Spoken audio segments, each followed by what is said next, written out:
여러분 반갑습니다. 여러분의 멘탈 전도사 천마사입니다. 월요일 새벽 시간 06시죠. 날이 이제 밝아오기 시작하는 것 같은데 아직까지는 깜깜합니다. 제가 4년 동안 여러분에게 하루도 안 빠지고 지금까지 달려왔는데 항상 반복되는 이야기를 하더라고요. 겨울이 되면은 여름이 그립고 또 여름이 되면 겨울이 또 그립더라고요. 날이 추워지니까 따뜻할 때 그때가 그리운 것 같습니다. 땀 뭐 삐질삐질 흘릴 때가 참 그립네요. 그때가 참 좋았구나 하는 또 생각을 합니다. 추위가 또 싫어요. 나이를 먹다 보니까 더위보다 추위가 더 힘든 것 같습니다. 옷을 많이 입어도 춥긴 춥네요. 하여튼 감기 조심하시고요. 살다 보니까 여러분은 어떤 사람이 좋습니까? 저는 이런 사람이 세상에서 제일 강하지 않을까 하는 생각을 해봐요. 이 강함, 강함이라는 게 이 지위나 권력, 돈에서 나오는 것이 아니다라는 거죠. 진정으로 강하다는 것은 어떤 상황에서도 흔들리지 않는 거야. 흔들리지 않고 일상을 지켜나간다. 일상을 지켜나가다는 거죠. 아무리 힘든 일이 닥쳐도 정해진 시간에 일어나가지고 아침을 먹고 길을 걷고 주어진 일을 해내는 거예요. 이걸 보니까 우리 찐팬분들이 생각이 나네요. 아침마다 새벽 4시에 딱 일어나서 출근하시는 분도 있고 5시에 일어나서 뭐 여러 가지 뭐 운동도 하면서 자기 할 일을 하시는 분들이 있어요. 그런 분들이 있습니다. 꾸준하게 하시는 분들. 참 훌륭한 분들이죠. 이 날이 저물면은 다시 집으로 돌아와서 별일 없었다는 듯 사랑하는 사람과 함께 오늘을 이야기하는 거죠. 진정으로 강한 것은 이렇게 삶에 흠집이 나고 구멍이 생겨도 일상을 무너뜨리지 않으면서 손상된 집을 수리하듯 이 삶을 수리해 나가는 겁니다. 아무리 어려운 일이 닥쳐도 여러분 오늘은 살자. 오늘은 사는 겁니다. 나의 오늘이 흔들리지 않는다면 그 어떤 고난과 역경도 나를 무너뜨릴 수 없다는 겁니다. 흔들림 없이 살으라는 거예요, 여러분. 뭐 흔들림 없겠죠. 제가 하도 이제 뭐 멘탈 관리 하면서 떠들어댔기 때문에 다들 뭐 멘탈도 좋고 정신 상태도 좋고 다 좋은 것 같습니다. 위기일 때 이 위기를 기회로 삼아가지고 수익 내는 분들이 있어요. 꾸준하게 돈 버시는 분들이 있습니다. 하여튼 여러분 잘하실 수 있으니까 전략을 잘 짜가지고 꼭 여러분이 원하는 만큼 수익을 꼭 이루었으면 좋겠어요.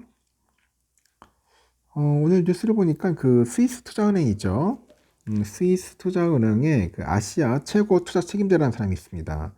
롬바르드 오디에르 뭐 이런 사람인데 이분이 그 시장이 현재 한국의 정치 상황을 과소평가하지 않겠지만은 이런 위기를 살피면서 한국 기업들의 이익에 더 초점을 맞출 거라고 평가를 합니다.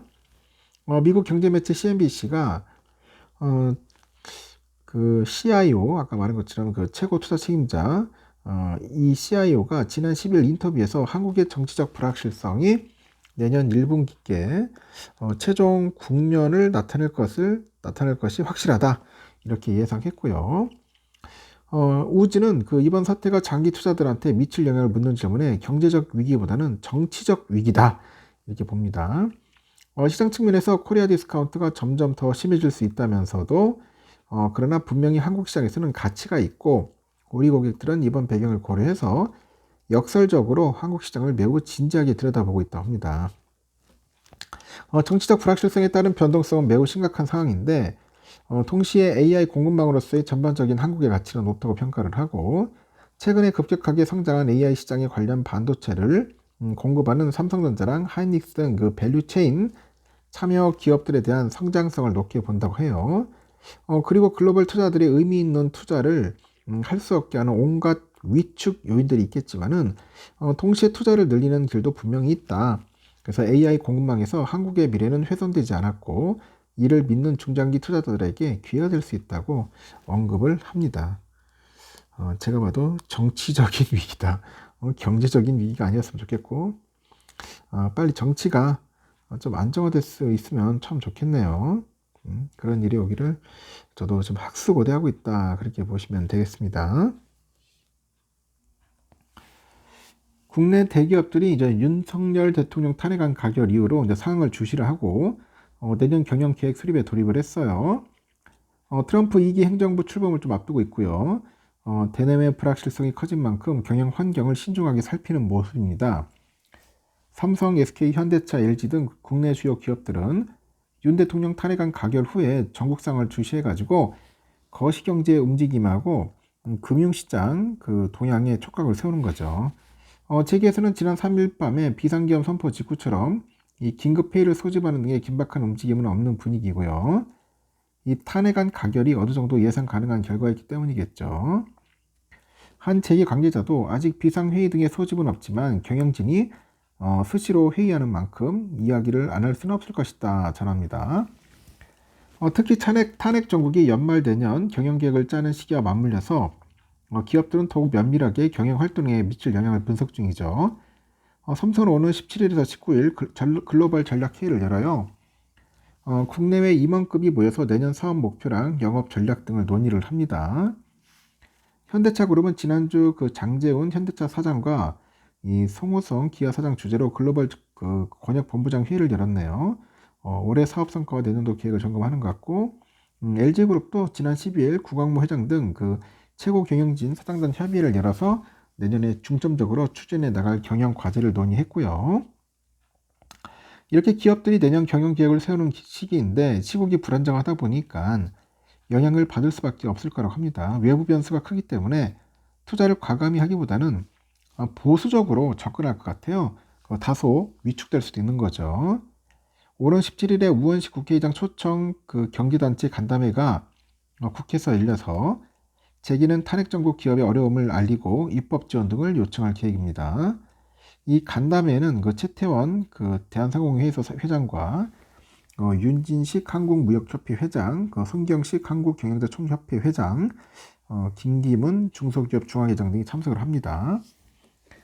계엄 선포 이후로 원달러 환율이 급등하고 주가 시장이 침체되는 등 금융시장 변동성이 커서 기업들은 대응책 마련에 고심하죠. 또 수출 비중이 크거나 원자재를 수입해서 환율 영향을 많이 받는 업종은 환율 변동이 매출과 이익을 좌우합니다. 철강업계가 대표적이던데 철강업계는 내수 부진과 중국산 저가 철강제 공급 과잉 등으로 인해 가지고 업황이 부진한 그런 상황입니다. 그럼 환율 급등으로 원재료 수입에 타격을 받고 있더라고요. 업계는 탄핵 정국으로 인해서 전국 불안이 환율 상승 등 이 추가 경영 환경의 악화 요인으로 작용할 것으로 우려하고 있더라고요. 현재 상황으로는 태스크포스 팀을 하나 만들어가지고 대응한다는 것이 의미가 없는 상황으로 어느 방향이든 조속히 이 사업의 불확실성이 해소되었으면 좋겠다는 거죠. 항공업계도 환율과 항공 여객 수요 변동 등의 영향을 면밀히 검토합니다. 대한항공은 고환율 등의 영향이 있을 수 있어서 추이를 계속 모니터링하고 있고요. 24시간 오퍼레이션 체제로 안전 운항에 최선을 다할 계획이라고 합니다. 이렇게 기업 활동이 거시경제에 영향을 직접 받다 보니까 불확실성에 대응해서 챙겨야 하는 것이 많아요. 그래서 고객과 투자자들이 해외에도 많아서 이들이 걱정하지 않도록 상황을 잘 설명하고 더욱더 긴밀히 영향을 지금 점검하고 있다. 그렇게 보시면 될 것 같습니다. 하여튼 참 쉽지는 않는 상황인 것 같습니다. 삼성 그 파운드리 사업부가 중국의 반도체 설계 회사들을 고객사로 확보하기 위한 현지 영업전에 적극적으로 나서고 있어요. 그 삼성 파운드리 수장에 오른 그 한진만 사장이 강조했던 레거시 공장에서 승부수를 띄우게 반도체 붐이 일어난 중국 시장을 전방위적으로 공략하는 점이 눈에 띄고 일단은 그 파운드리 사업부 부서장이 11일 중국 상해에서 열린 반도체 전시회 ICCAD 2024에서 삼성 파운드리 현황과 로드맵을 공개를 했어요. 송 부사장은 이 발표에서 다양한 모바일 기기용 칩을 제조할 수 있는 삼성의 공정을 밝혔고 우선 스마트폰 두뇌 역할을 하는 그 AP가 2027년부터 3차원 3D 패키징을 본격적으로 적용할 거고요. CPU나 GPU, NPU 등을 타일 형태로 따로 만들어 가지고 마치 한 개의 반도체 칩처럼 이 조립하는 그 칩랩 기술을 설명할 것으로 풀이됩니다. 그리고 통신에 관여하는 그 RF 칩은 기존 14나노 기술을 5나노 공정으로 업그레이드 해가지고 26년부터 도입하겠다는 계획도 알렸고요. 디스플레이 구동 칩은 17나노를 적용한 새로운 공정을 27년에 적용합니다. 전력이 72%나 절약이 되고 회로의 면적은 46% 줄일 수 있고 전력 반도체 이미지 센서형 신호 처리 장치에 관한 미래 공정과 양산 시점 또한 공개를 합니다. 발표에서 첨단 기술 동향과 함께 레거시 공정에 관한 내용을 비중 있게 다뤘다는 점이 특징인데 최근에는 4나노 이상의 공정을 레거시로 분류하는데 삼성은 대만 TSMC를 추격하기 위해서 그 3나노 이하의 최선단 공정 시장을 이제 공략을 한 거죠. 이번 발표 보니까 그 사장이 한진만 사장이 9일 레거시 공정의 중요성을 강조한 직후에 선보인 로드맵이라는 그런 점에서 눈길을 끌었어요. 파운드리 사업부 임직원한테 그 성숙 노드 사업은 선단 노드의 사업에 필요한 시간과 자원을 지원할 수 있는 중요한 사업이다. 추가 고객 확보에 온 힘을 기울여야 한다고 강조를 하는 거죠. 이 레거시 공정은 삼성 파운드리의 중요한 캐시카우 중 하나예요. 현재 오스틴 공장하고 삼성의 화성 사업장 일부에서 운영되는 7나노 이상의 레거시 공정은 삼성 파운드리 사업 매출의 70%가량을 차지하더라고요. 이렇게 삼성 파운드리 기반이 되고 있는 레거시 분야 쪽에 더욱 집중을 해서 향후 안정적인 그런 매출의 구조를 확보하겠다는 게 그 칸 사장의 전략이 사업부 전반으로 확장되는 것 같습니다. 중국의 파운드리 업체들이 버티고 있는 현지 시스템 반도체 시장을 파고드는 점 역시 포인트인데 중국의 파운드리 업계는 SMIC, 화학 반도체 등을 필두로 해가지고 이 레거시 반도체 수요가 크게 늘어난 현지에서 이 저가 공세를 펼쳐가지고 삼성 파운드리의 중국 영업에 위협을 줍니다.